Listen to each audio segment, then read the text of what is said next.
Hello, everybody. Adam Parks here with another episode of Receivables Roundtable. Today, I'm here with some good friends that are joining me from the National Creditors Bar Association, better known as the NCBA. Today, I have Barbara Nilsen, who's their current president and also works with Blitt Gaines. And I have Liz Terry, the executive director for NCBA. How you guys doing today? Really good. We're hanging in there. Mm-hmm. Friday.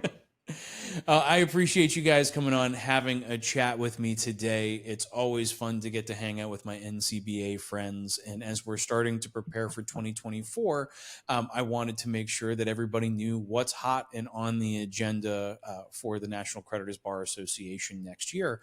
So let me kind of kick this off with kind of an introduction for Barbara. And I know we've had an opportunity to meet a couple times throughout the years, but for anybody who has not been as lucky as me to meet you in person, could you tell everyone a little bit about yourself and how you got to the seat that you're in today? Yeah, so it was just about 18 years ago. I was licensed as a new attorney, and I started at the law firm of Friedman and Selmo, Lindbergh and Rappy in Illinois. We practiced creditors' rights, foreclosure, and real estate transactions.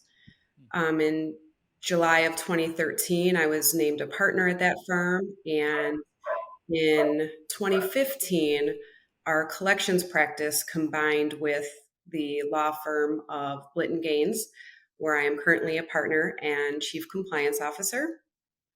It was 2017 when I was first appointed to the board of NCBA by then President Harvey Moore to a vacant seat. I then went on to serve on the executive committee for both Mark Groves and Steve Markoff. And as you said, recently was sworn in as the president of the NCBA.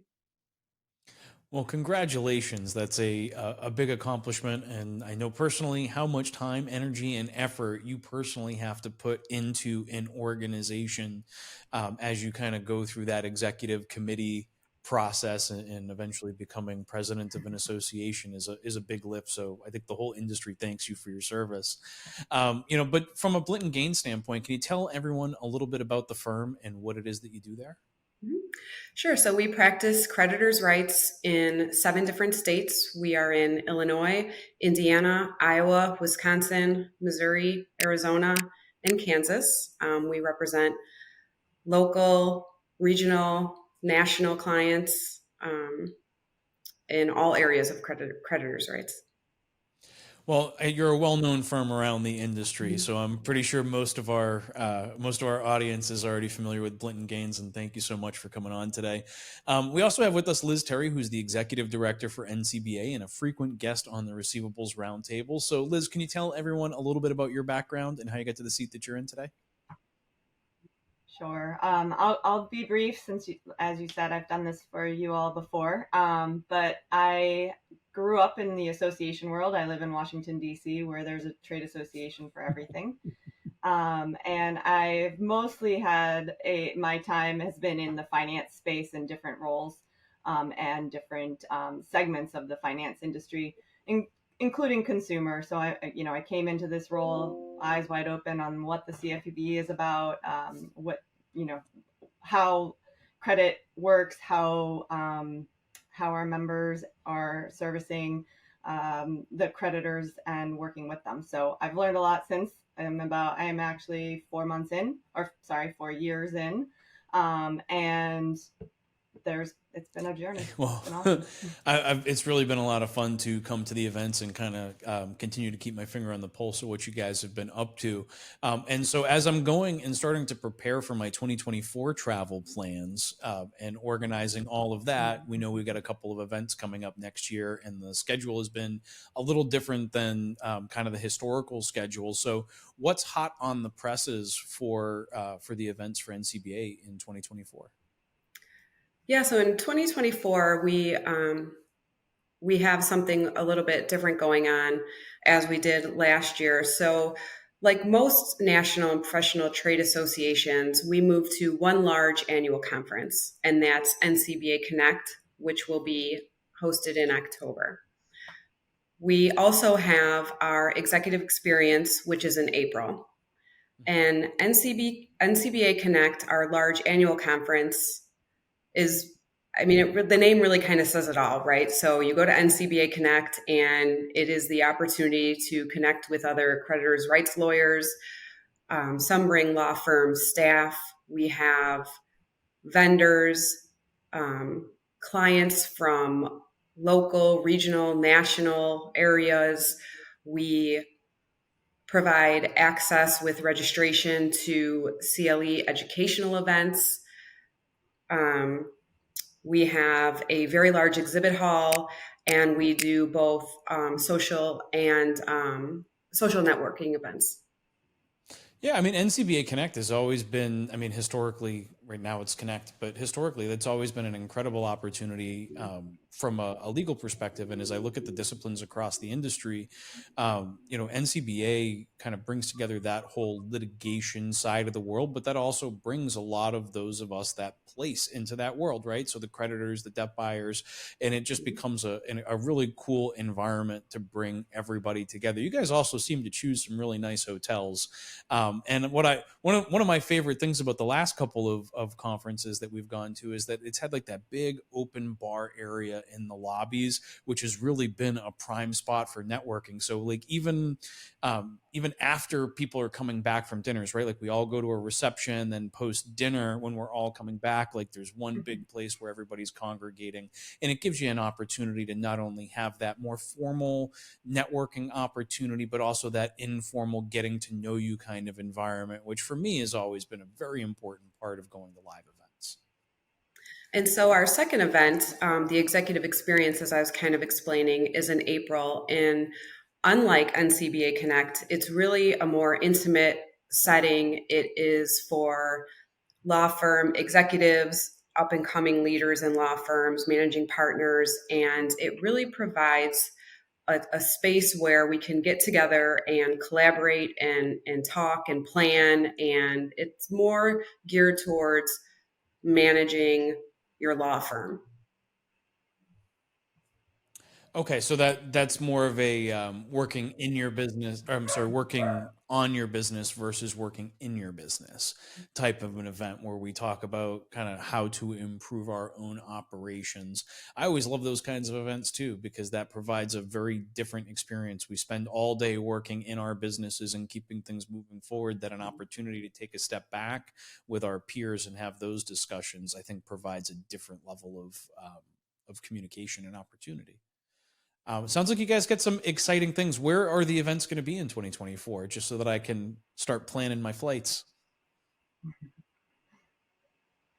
First in April is the executive experiences in Frisco, so Okay. basically Dallas. And then we are in New Orleans in October for Very Connect. interesting. That'll be my first trip to New Orleans, so very much looking forward to getting out there. Mine And too. is Yeah. I keep hearing that. I find that so funny. That's great. Glad we're bringing people to I, new look, it places. makes it a lot of fun. I mean, there's a lot of cities that I've had the opportunity. I'd never been to Denver before. Earlier this year, like it's Cool. been fun to kind of jump around the country and have an Mhm. opportunity to see those different events and locations. So I know beyond just events, right? Like that's not the whole NCBA picture. We also want to make sure that we take a little bit of time to talk about some of the advocacy efforts that you are undertaking on behalf of the industry.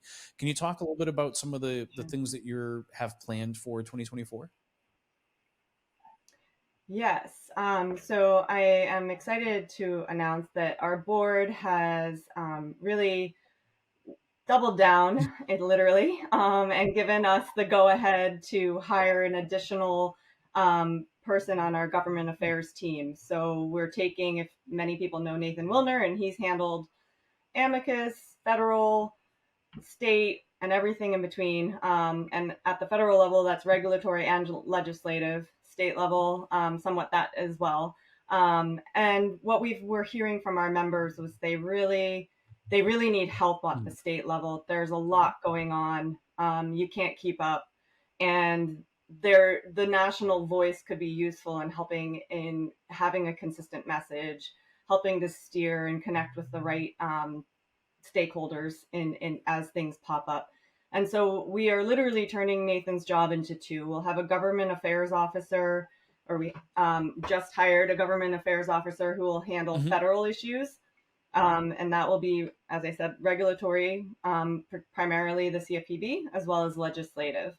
And Nathan will focus more on the state level, and being a resource and part on boots on the ground, essentially, in all the states, helping the SCBAs as they tackle different challenges coming their way.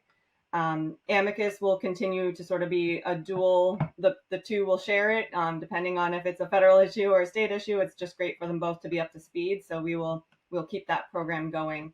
And we're really hoping to grow our SCBA relationships and ability to help them tackle it, block and tackle. Well, Basically. it takes a lot of education. And I think as you start dealing with these state level issues and the volume of state level issues that we're dealing with right now, it does just require additional resources to continue to maintain the same level of effectiveness in a much larger pool. Yeah, it was definitely one of those topics that kept coming back to the forefront at our most recent executive experience. And at every roundtable I led, it constantly went back to our members saying, we need more support at the state level from NCBA. And I think it's great that we took that feedback and, Liz was able to effectuate this change. And I really look forward to, what's to come. And I will say it wasn't just an investment in resources from a human capital. We've also increased our budget lines for our SCBA grant program, for our Amicus program. So we are looking to be involved and be seen as part of the solution or the help in our industry. So that I'm really proud that our board has stepped up in that way and is investing. Well, it sounds like your board has gone through some transitions too, and I know one of the things that I harped on a lot as president of RMAI is the next generation of leadership, and I know that's a discussion that we've had many times throughout the years. So as you guys have kind of been going through this this transition as an organization, what have you been doing different things to try and bring new leadership to the forefront? We have something exciting that our board recently changed as well is we changed our election process and we developed what we call the LDC, or the Leadership Development Committee. And what that group does is spend the year prior to elections identifying our next up and coming leaders and having them join committees and learn more about NCBA and kind of helping to guide them through that process that for some people it could be scary. They may not understand it. They may think they don't have the time, or it's too much work, or we're not looking for them. And I think that this change to the Leadership Development Committee also allows us to find board members with characteristics or traits or locations that input is really necessary when we try to represent our membership as a whole, and really identifying who those next people would be. Like that makes a lot of sense. I mean, develop it. It's always the same challenge, I think, when it comes to trade associations when you're trying to recruit the next level of talent, because it's either they don't feel like they um, have an opportunity, right? Like I've definitely heard the conversations about the good old boys club and those kinds of things where people just don't feel like they're ever going to be able to get to the inside. So finding new ways to encourage, embrace, and kind of move those processes forward for people to take away the unknown, right? Because the only thing we really fear is the unknown. And so when you help people understand like what is the real time commitment going into it, and as you go up the path and the closer you get to president, the more work it is, right? Like let's just be honest. You definitely end up kind of piling on the work over time, but I feel like it's almost like after good exercise, right? Like you just become stronger through the years until you kind of hit that peak. So it sounds like you guys are up to some really interesting things. Is there anything else going on right now at NCBA that the industry should be kind of thinking about as we prepare for 2024? I think we're all getting ready, or at least evaluating 1033 at the CFPB which is like the data protection and understanding what the banks are going to be asking of us. I think that's one thing on our radar. I think a more fun thing that we have coming up, we didn't really mention as a key event, but it is we as a board plus any guests who are interested um, are going to do a live Hill Day in May this year. And that's an important step for us. We haven't had our whole board do that previously. It's been just volunteer among all our members, and I'm excited to bring the board. I think that there's a cachet that's important for the Hill to see us all at once. And it just builds the strength of our advocacy program in general. So that one I didn't bring up, but I am excited. That sounds like an exciting time, right? And what an important aspect of what you're trying to accomplish, especially as you're going after all of this state work, all of this federal work, bringing everybody together and doing some FaceTime in DC is always a worthwhile adventure. I'm going to throw adventure there as my descriptive word. Yeah. It is. It can be. It's unpredictable. That it is, but we appreciate you guys continuing to put up the good fight, because we are such an essential part of the credit ecosystem. It's important that all the different disciplines of receivables management continue moving forward and defending ourselves and each other.